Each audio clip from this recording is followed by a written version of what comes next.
Welcome back, Hope Fellowship. We continue our study of the book of Hebrews, A Better Covenant, and we are beginning Hebrews chapter 7 now. I'm going to read the first 7 verses of Hebrews chapter 7. It says, "This Melchizedek was king of Salem and priest of God Most High. He met Abraham returning from the defeat of the kings and blessed him.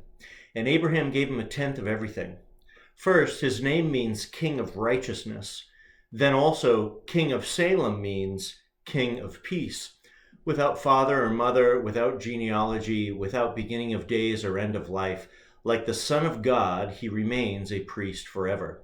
Just think how great he was.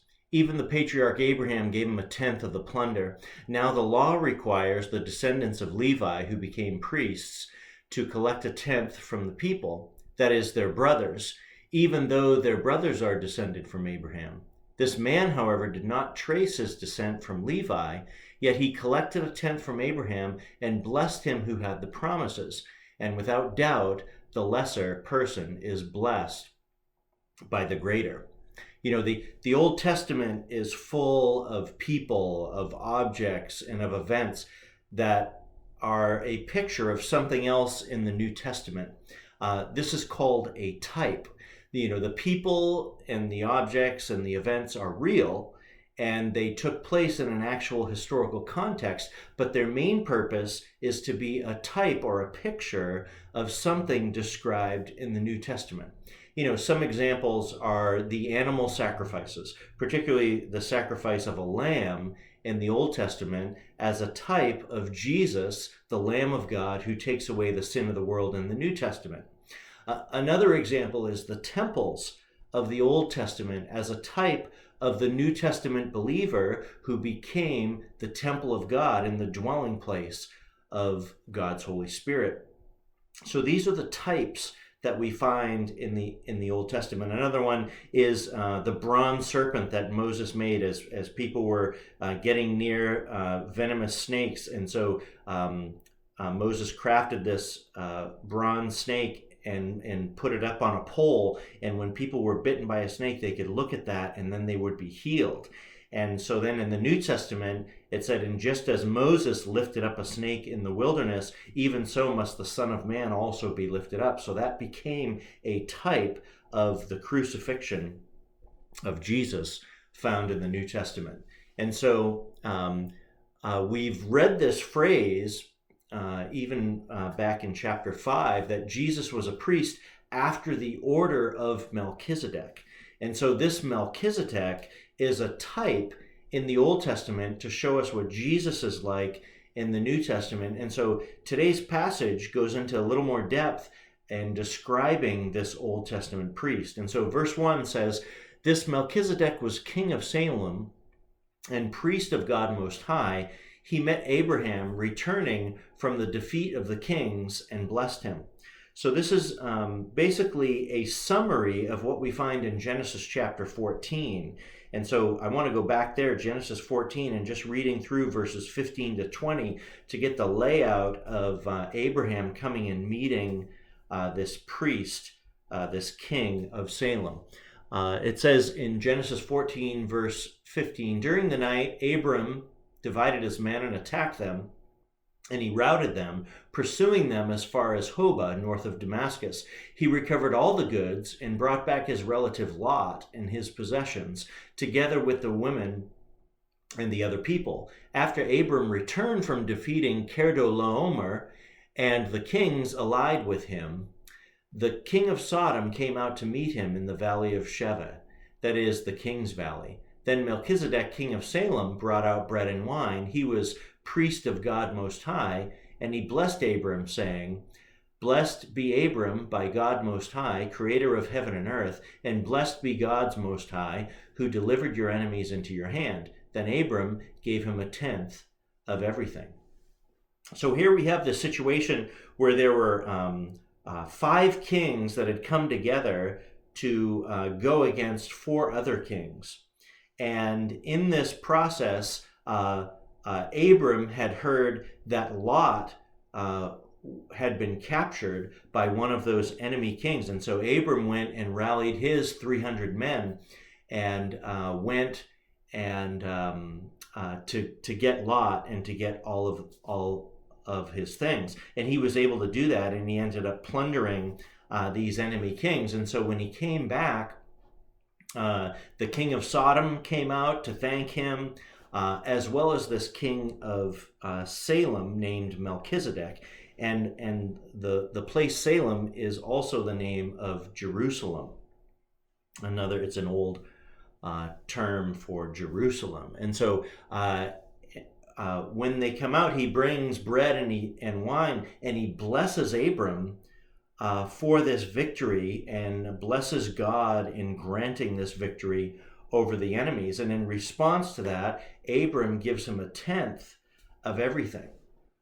And so Abram gives him a tenth of all the spoils of what they were able to capture. And this is the first description of a tithe given to a priest that we find in the Old Testament. And this is all before God set up the Levitical and Aaronic priesthood through Moses.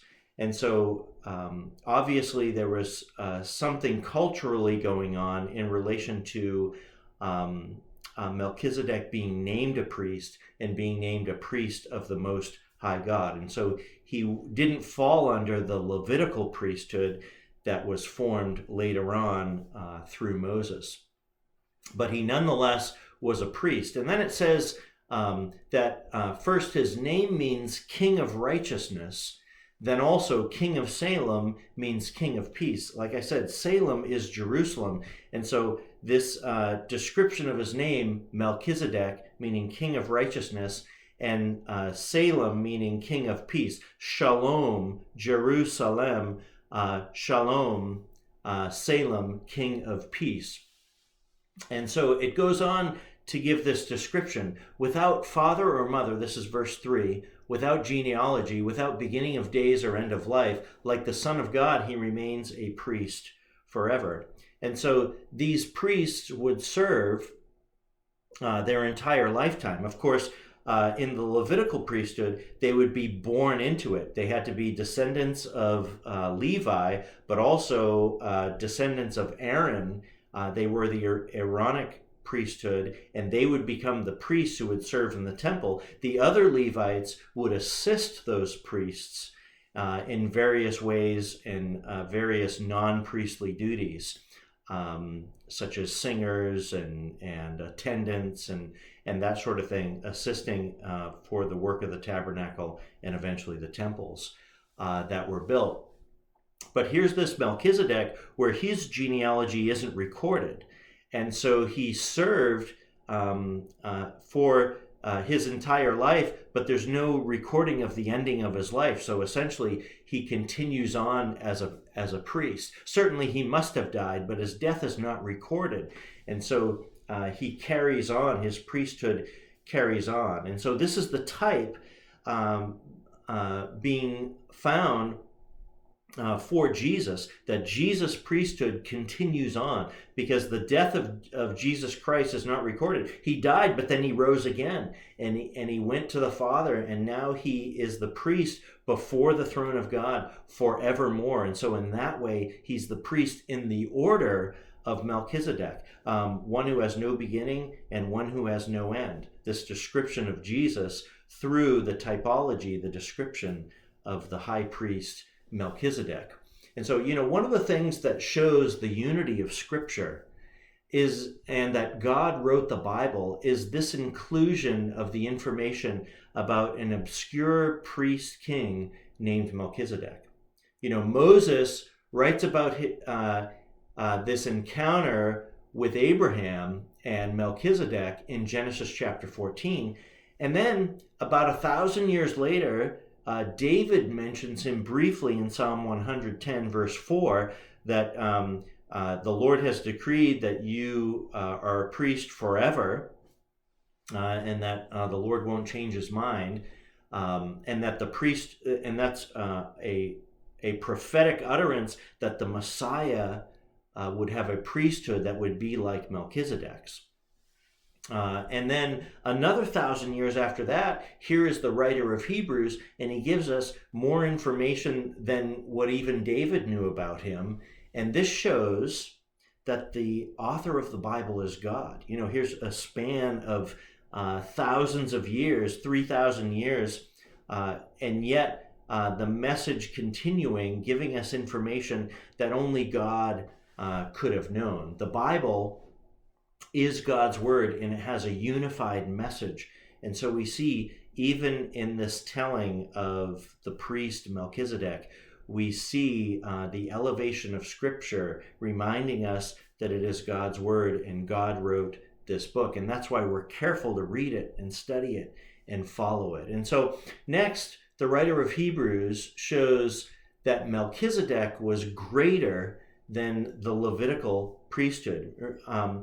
So remember, here are these Hebrews reading this letter, this New Testament letter, and they were embracing the Old Testament. And the ultimate in the Old Testament was the priesthood. There was nothing greater than that. The priesthood and the sacrificial system, and they followed that religiously, and they were careful to attend to that carefully. But here the goal of the writer is to show that Jesus is greater than Abraham. He's greater than Moses. He's even greater than the Old Testament Levitical priests. And so it says here, describing Melchizedek in verse 4, just think of how great he was. Even the patriarch Abraham gave him a tenth of the plunder. Now the law requires the descendants of Levi who become priests to collect a tenth from the people, that is, their brothers, even though their brothers are descended from Abraham. This man, however, did not trace his descent from Levi, yet he collected a tenth from Abraham and blessed him who had the promises. And without doubt, the lesser person is blessed by the greater. So here, he's showing that Melchizedek was greater than Abraham, and Abraham was the father of Levi. Abraham was the father of Aaron. Abraham was the father of the whole priesthood. And so if Abraham is the one who gives the tithe to Melchizedek, then the lesser is giving the tithe to the greater. And then later he's going to talk about the blessing that Melchizedek gives to Abraham, and certainly the lesser person is blessed by the greater person. So he's talking about how much greater Melchizedek is even to Abraham and to Moses and to the law of Moses and to the Levitical priesthood. And so Jesus Christ is just like that. Numbers 18 verse 21 says, I give to the Levites all the tithes in Israel as their inheritance in return for the work they do while serving at the tent of meeting. The Levites did not take land as a possession. They instead were given these tithes, the tenth of the offerings that were given, and that's what they used to live on and to feed their families and to supply for their needs. And yet here's an example of a tithe being given to another priest who wasn't part of that priestly line of Levi. And so again, the whole purpose of this is to show us what Jesus Christ is like. So these descriptions of Melchizedek being the king of righteousness, the king of peace, having no beginning and no ending recorded, and that he is even greater than Abraham, greater than Moses, greater than the Old Testament priesthood. It's the same exact thing. So Jesus is like Melchizedek in many ways, and here's what we want to leave with. Jesus is a king. He's the King of Kings. Jesus is the priest. He's the high priest that stands before the throne of God, and he ever lives to make intercession for us. Jesus is the King of righteousness, and Jesus is the King of peace, the King of Jerusalem. Jesus Christ has no beginning and no end of life, and therefore he remains a priest forever. Praise the Lord that God has recorded for us the priesthood of Jesus, and to remind us that the priesthood of Jesus offers us a better covenant than the Old Testament priesthood, offers us better promises, founded on a better sacrifice, a once-for-all sacrifice, because the sacrifices of the priests were never permanent. It was something that would have to happen over and over and over again as these priests performed their Levitical duties in the temple. And yet Jesus, he performed his sacrificial duty once, offering himself as the ultimate sacrifice. And then he conquered death and he rose again. And now he stands before the throne of God, and he always lives to intercede, pleading the blood of his own sacrifice, the sacrifice of himself, on our behalf. What a great high priest we have, one who always lives to intercede for us. May you always cling to the fact that Jesus has interceded for you, that Jesus has gone before the throne of God for you, that Jesus has secured your salvation through his own death, through the shedding of his own blood, and has offered himself not only as priest, but as the ultimate sacrifice, the once for all sacrifice for sin. May God give us assurance in our faith in Jesus Christ. May God give us a great blessing in an understanding of his word.